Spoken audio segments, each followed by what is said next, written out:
Na mag-isapa mga kabomboy, tigna mga tada tayo dito karad munisipyo ti Sablan para ito dito karad panarimaan ng Sablan Fruit Festival.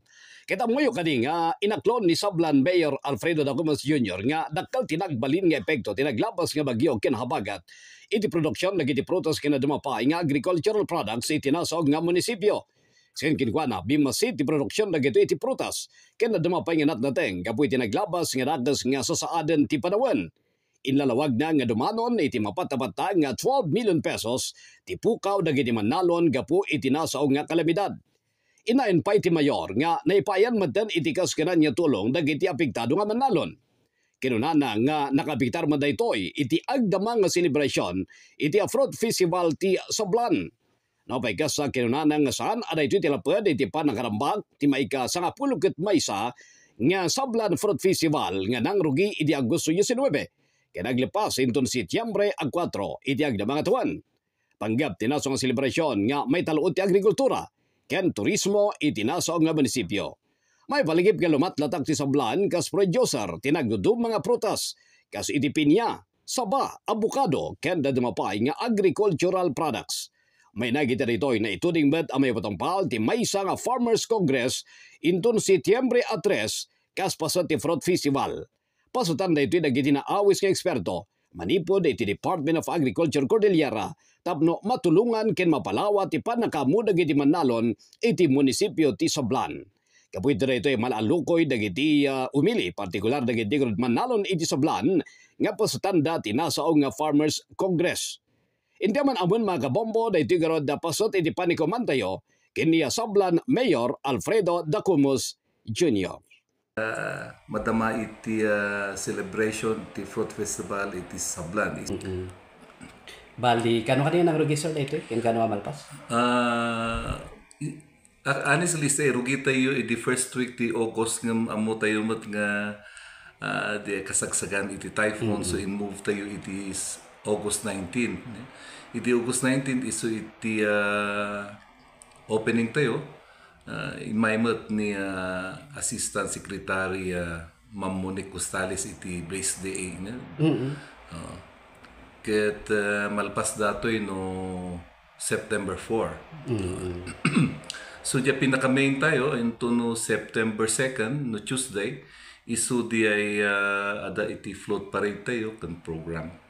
And then the September 3 isumat di Farmers Congress. The September 4 is unto the culminating, is unto the awarding of prizes.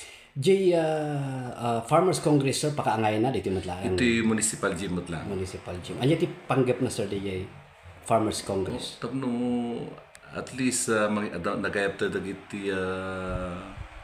dagiti lecturers tayo from other offices nga, lalo ti national, tapno kasi kat makarkaro ko mga manayunan tilaing dagiti kakilian tayo nga farmers iti pinagmula ken kas ano pinagtaripato dagiti mulmula da. So ano ti ekspektaran tayo sir nga officials from Department of Agriculture National?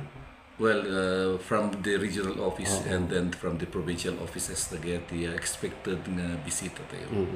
So far kada giti naglabas nga bagyo kasano nga nakapiktar sir dayto iti Fruit Festival tayo. Kumusta no DJ na panagsangpet lata iti turista ken kumusta iti tara iti negosyo kada iti da agricultural products tayo. Well, antayo mailibak nga iti agricultural products tayo ket talaga nga binmaba na adu tinadadaal datoy halos 1 month sa diay nga tudo na ket talaga nga binmaba iti produkto tayo iti ti prutas ken dagiti natnaten. Nga mahanga di iti laped nga i-celebrate tayo latta datoy Fruit Fest annually mat nga isil-celebrate tayo datoy. Anya ti purpose na mayor daytoy Fruit Festival tayo? Well, ti main nga purpose na at least tapno market tayo kuma uno may amu tayo dagiti different nga foods tayo tapno kastay ket pumintas basi ti lako tayo pinaglako ken pinangi dispose dagitoy prutas tayo tamo tayo nangarod no dadtumak at ag subsubra dagiti prutas nya lalo kas parigan de during the pineapple season nya de pinagpipinya that is April or May ket ag subsubra no daduma nga ingana may belbelan pa daduma nya dagiti sabatayo mo no masubraan mo iti harvest ket masaysayang dagiti daduma mutlaan isu nga datoy kapo iti kahit tayo mat nga mayam amo uno at least mamandalat ti sablan nga agi produce dagiti different kind of fruits ket iawis tayo tapno kasi ket isupay nga mayam amo tayo ti sablan ket manayunan lat tamat at ti outlet tayo iti paglakwan dagitoy nga produkto tayo. Oo.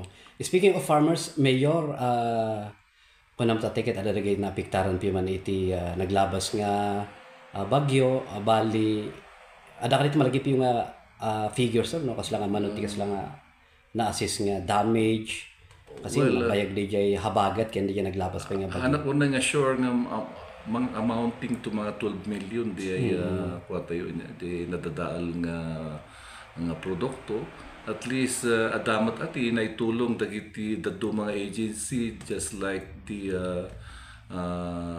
DSWD adamat dagiti food packs na itita dagiti agriculture adalat tamat ati na itita nga tulong no talaga nga alala makatlugi latta dagito farmers tayo isu di ako dakit din na minsan nga anusan tayo ta inyang arot kasta latta iti trend but the farming at the time nga aglos at the time nga makaala iti napintas nga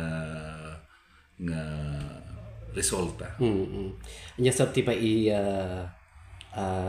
mensahyo iti publiko dagiti kaya damang suporta ka dagiti farmers tayo diti nay sablan. Kita kadagiti amin nga lalo dagiti kaaruba kabangibang ili no kabangibang nga munisipyo or provinces or regions ket imimbitar mi kata kayo amin nga umay kayo pumasyar ti sablan umay kayo mata agbisita tapno kasi makita yo dagitoy matlako mi dagiti produkto mi not only fruits ngam dagitoy natnatan and of course no adda kuma dagiti dadto mga kahit naman nga umay ag-invest ayan tayo nya tay isu ti maysa nga problema ti sablan awan ti private nga partnership tayo lalo iti ag-invest kuma ti turismo nya ket dagiti kurang tayo isu nga awisan mi dagiti daduma pay ditang kakailian babarkada gagayem kana amin nga amuta ta umay kayo ma-share ti sablan ya umay maki ragragsak kada kami dito 11th Fruit Festival and of course tapno kasi ket naragragsak tayo nga agsasabat ket barbarang no inyamat ti mabalinyo latang itulong kada kami toy sablan. Isu nga itama ka bomba ni tigara da panikuman ti Bombo Radio kini Sablan Mayor Alfredo Dacumus Jr. Manipod iti munisipyo iti Sablan ti pagami ni Bombo Alfred Punsog and this is Bombo Radio Philippines, the #1 and most trusted source of news and information. Basta Radio Bombo.